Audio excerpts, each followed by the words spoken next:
Welcome back to our Framing Your Thoughts time. Let's quickly review what we've done so far. We know all sentences have to, do it with me, start with an uppercase and end with a stop sign. And then we know all bare bones simple sentences have two parts. What are they? Subject and predicate. Okay, and what do we know about subjects so far? Well, if you remember, we know that they can be a person, place, thing, animal, or an idea that the whole sentence is focused in on. And then the other thing we've learned so far is that there can be common subjects or proper. Great.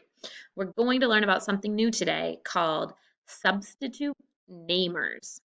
Okay, so instead of always saying the subject's name, whether it's common or proper, when we speak and when we write, it's good to mix it up a little so our writing and our talking doesn't get boring. So sometimes we use these little substitutes, and they're also known as pronouns. Can you say pronoun?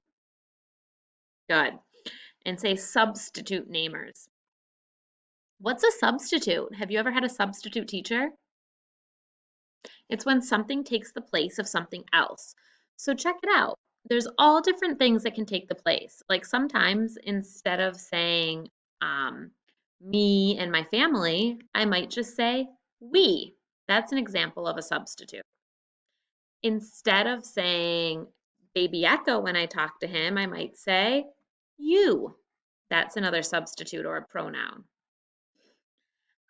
Instead of when I talk about Johnny, I could say he. Instead of saying Johnny read the book, he read the book. Instead of saying the dog, I could say it. Or I could call the dog he. Maybe it would be better for something like a thing, like a book, and not an animal. And same thing over here. Instead of saying someone's name, I can say she. And instead of saying a group of people, I can say they. So we're going to practice using these namers. Let's look at one together. Okay, these next few pages have some pictures, and on your whiteboard, you are going to write down each one your teacher says. So what would be a common subject for this? What is it? It's a stuffed animal. You could write stuffed animal. Or maybe you'd write cat. Those are both common subjects. And my computer automatically capitalized it, but do we do an uppercase for common nouns? No. What would be a proper subject? Does anyone know this cat's name?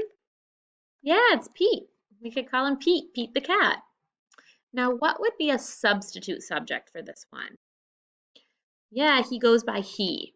So we can use the term he instead of saying Pete the cat went to the store, we could say he went to the store.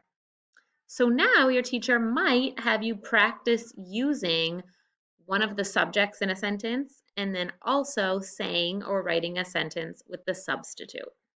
And then you get to practice more with some different pictures. I wonder who knows who they are. Good luck.